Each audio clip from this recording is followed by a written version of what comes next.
Okay, so moving to our final briefing for today's committee meeting. This is a briefing on the Best Single Source Plus Collaborative's work related to the provision of homelessness prevention and rapid rehousing services. Believe we'll be joined by Jo Catherine Quinn from Caritas and Julia Spann from Safe Alliance for this update. Welcome.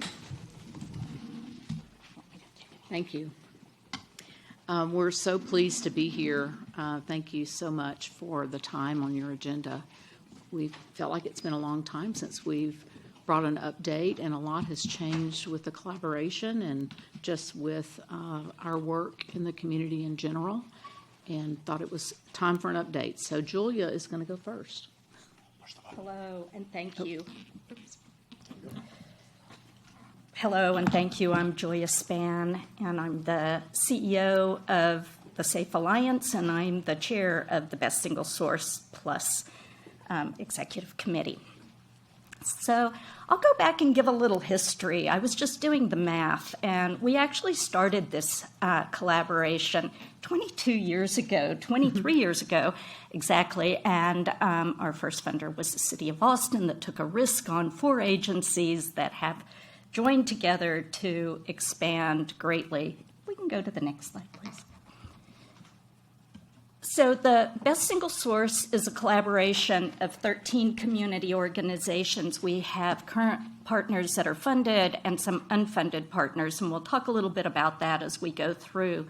But you'll see this rich group of funded partners who work together to be able to ensure that folks get housed and that they stay housed. And so when we first started this, the entire purpose was to work with people who were at risk of homelessness. It was a front-end prevention program which worked with folks who were finding that they couldn't make their payments for rent or mortgage assistance.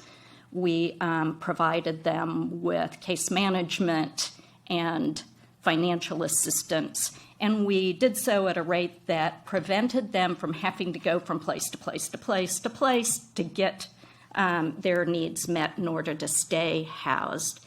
And the thing that was really different about that has been our hallmark throughout the years, is that we're coordinating between us. We're using one data system. We're using the same forms. We're able to report consistently on the numbers that all of us are achieving, and we're able to show that folks aren't moving from place to place to be able to get help and get their needs met as we've been able to increase that.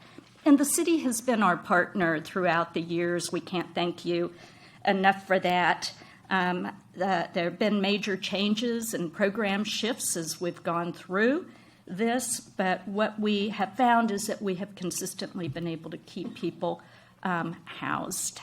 And when they finish with Best Single Source Plus and the case management piece, which is very intense, the amount of money they need, and working with partners to ensure their security and systems that we know that work, it really does keep people from re-entering homelessness and being effective and having the lives that they dream of and wish for. So, Jo Catherine?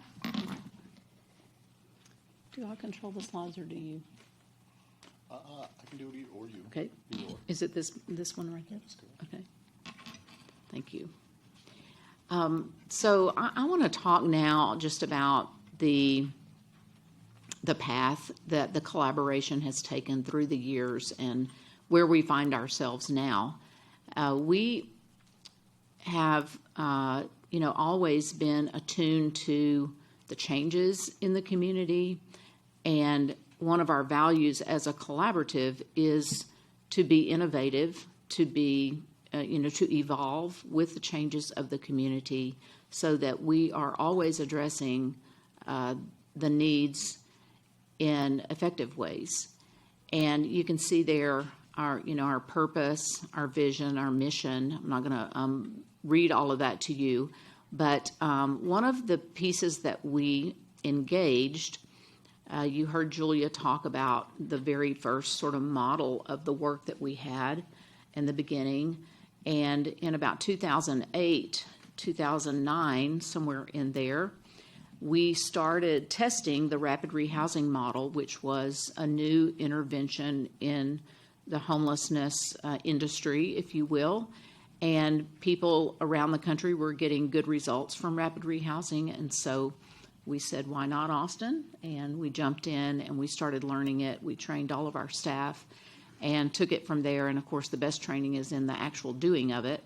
And because we are very good at watching our data, using our data to correct and improve what we do, we have developed a really effective rapid rehousing model across the collaboration.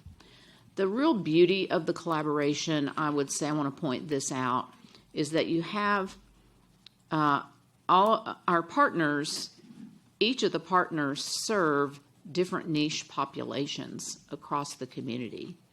However, all of those niche populations are populations that are more vulnerable to homelessness than the general population. And so the beauty of having the Best Single Source Plus tool in your tool chest as an organization is that, you're not having to reinvent the wheel here. You've already got something, and you have a collaborative of fellow professionals supporting you in your efforts, people to bounce things off of, and just a community that emphasizes excellence and perseverance in this work. And so you're not having to send your client with a referral to another organization. You're able to serve that client within your organization. And when BSS Plus first started, there was only one organization that was really doing housing, and that was Caritas. And the other organizations did not have that expertise, and so this was the opportunity to embed that expertise within each of those organizations.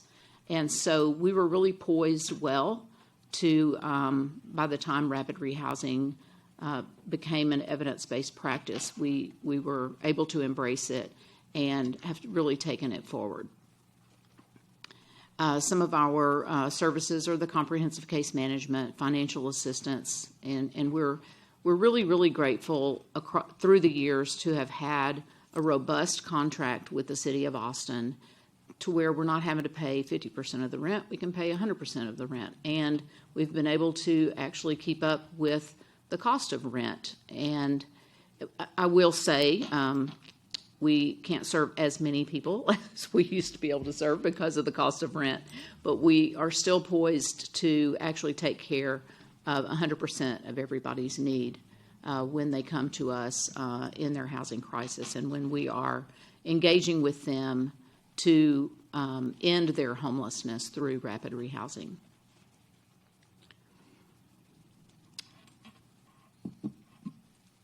One of the recent opportunities and challenges, it's an opportunity and a challenge all in the same space, is that since ARPA funding became a thing and became a resource for the City of Austin and for our community, we're very grateful for that infusion of extra funds after the pandemic because, as we all know, the pandemic was very damaging across the country, and Austin is no exception to that. At the same time, the ARPA funding that came in for people experiencing homelessness and people at risk of homelessness was really only targeted at people already experiencing literal homelessness. And that was when a shift happened in our contract where we were not able to continue to provide prevention services. When in that very first slide, when you saw unfunded partners, those are partners that are still engaged in our work or in their work and in our collaboration, but they are not directly involved in the collaboration's work anymore because there's not any more funding for prevention. We would love to change that in the future and make the collaborative whole again with the full complement of services across from prevention all the way to rapid rehousing and have both of those components so that we can do our work the way we used to do it, which is along a comprehensive continuum. Well, one of the sensitivities, I think, about prevention work is that not everybody who's being evicted or needs help with rent and utilities assistance is actually going to enter the homelessness system. And with BSS Plus, we have developed a mechanism. We've developed an assessment tool that actually identifies the folks who can't pay their rent, they're at risk of eviction, whatever their situation is, their housing instability. We are able to assess that family or that individual and understand if, in fact, they are going to end up homeless. And if that is the case, based on our assessment, then we enroll them in our homelessness prevention program. But we're not just willy-nilly serving everybody that shows up that says, oh, I can't pay my rent, because that's about 80% of people who can't pay their rent will not enter the homelessness system. So it's the 20% we're trying to get to and be sure that that's actually homelessness prevention. You can see the impact that we had in the most recent closed fiscal year in 23. We're on target to, at least meet those numbers, if not more.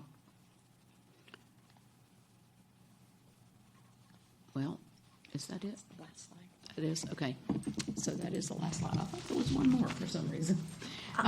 Anyway, go ahead, Julia.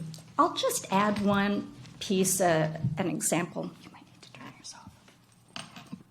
I might just add an example of how that prevention piece works. So Safe Alliance, where I work, had both prevention dollars and the rapid rehousing dollars. And so we're able to prevent it currently for somebody who's on the back end that's been coming through rapid rehousing.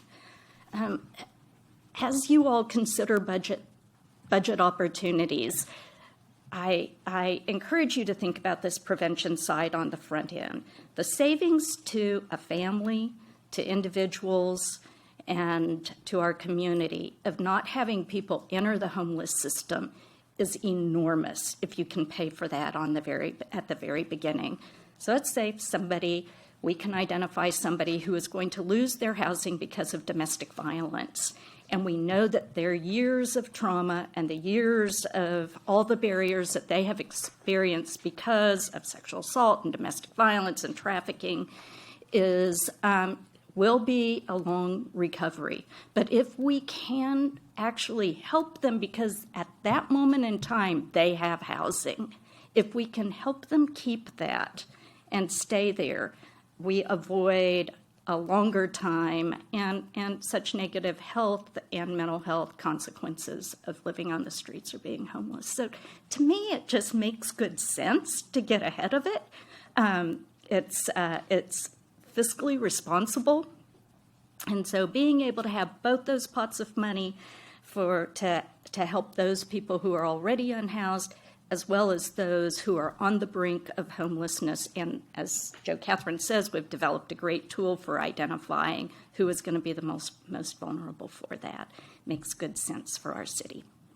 I think as a city and a community, we need to have all the tools to identify and assist the people who are in this position. I would just add one little fine point to that is when folks are assessed, one of the key factors that points to someone's vulnerability to fall into homelessness is having experienced homelessness as a child. Many of our unfunded partners are partners who serve families with children. And, right now they don't have the tools that they need to do that homelessness prevention. And it is in all of our interest to prevent so that we're not having to do so much intervention in the years to come.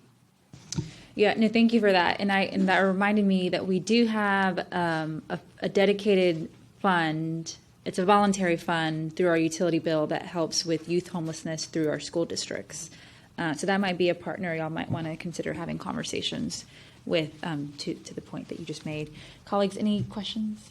I'm a little curious on some of the data you talked about. How do you assess your assessment? What is its accuracy rate? Did those individuals assessed go into HMIS so you see if they pop up or not? Like, how are we assessing the assessing? Yes. That is how we developed our tool, was by tracking through HMIS. The folks that we didn't help, we continued to track them and determined, what percentage of the folks that we didn't help were hitting the homeless system. So of those, you said it's about an 80-20 split, but what is of your, if your model says, yes, we think you will become homeless, or no, we do not, do you think you are, I guess experientially, are we under capturing? Like, are you being extra cautious and so we see additional people fall in HMIS, or the other, are you being, you think you have it, but we have a few people captured that are maybe, not? And if I'm asking that question properly, I'm just curious how. I think I know what you're asking. When we originally developed the tool and we were testing it, our test results were that we were very accurate, and we tested it along the way and made tweaks in the assessment tool before we got to the final product. And along the way, we were testing to see how many people were engaging with the homelessness system and what their risk factors were. And are y'all talking to, or is there any collaboration with, our rent support program through LBN? Are those individuals that might need assessing? We should consider assessing if they're coming to an organization like that saying, hey, we can't afford to pay our rent. Well, LBN is not a collaborative partner with BSS Plus. Not that we wouldn't be open to them becoming one, but, and of course we would be open to having a referral relationship, we want to help all these different places in the community. And how is our prevention dollars do you have enough dollars for everyone We don't have any prevention dollars. Okay, so if you identify. Because what happened is the ARPA dollars came in, okay, and before the ARPA dollars came in, we were using regular city dollars for those prevention funds. The ARPA dollars didn't allow for prevention. And I think, and I'm going to speak like I know what I'm talking about, and I don't. A peek behind the curtain at the city, but I'm assuming that a decision was made somewhere in the city staff that when we got the ARPA dollars, we were just going to use those and no City of Austin dollars for the and just focus on rapid rehousing for this particular collaboration. I won't speak more broadly than our collaboration, but for our collaboration, the regular city dollars went away. So how do y'all pay for the individual? The story you told of someone who you assess and you think they're going to fall into homelessness, and so it sounded like there is some, and it may be your private funding, but there is funding for keeping them in their home. No, we are not currently doing that work within the collaboration. Okay, got it. We're only doing rapid rehousing.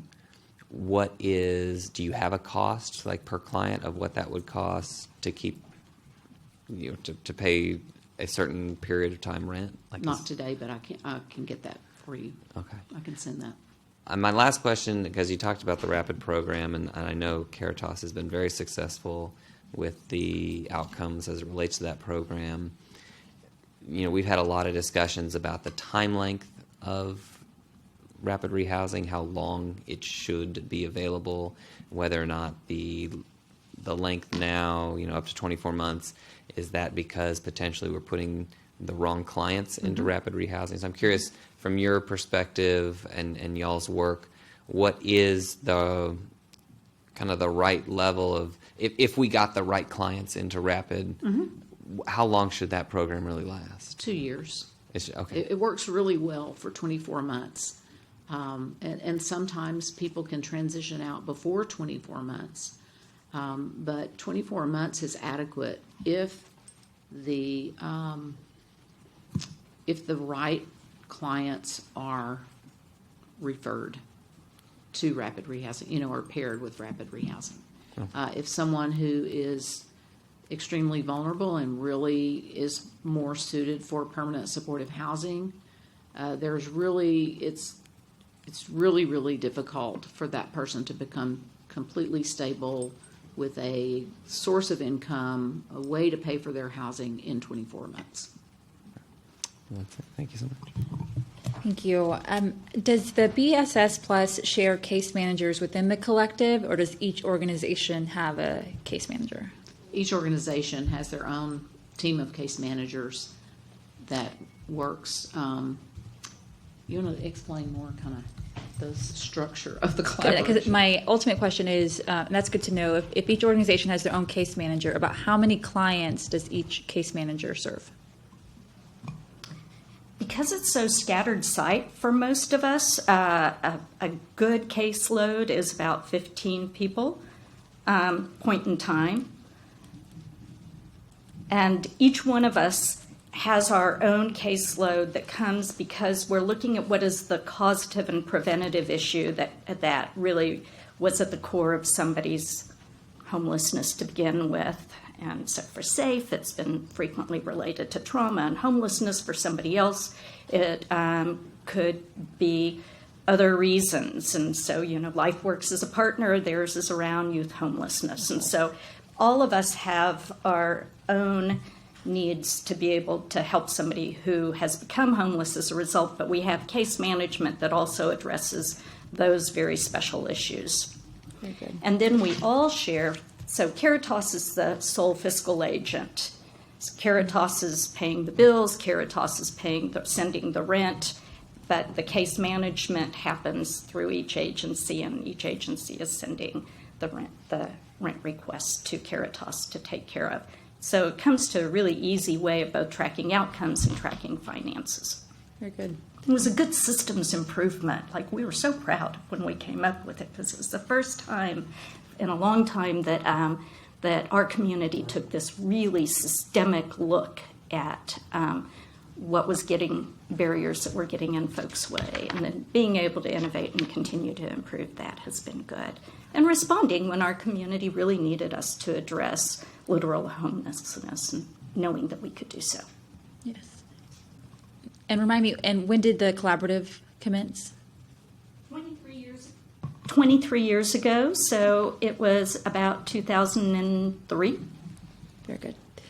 And final question: how do people get referred to BSS Plus? We utilize the coordinated entry system. Okay, that makes sense. I was wondering. And all of our data is entered into HMIS, except for Safe Alliance.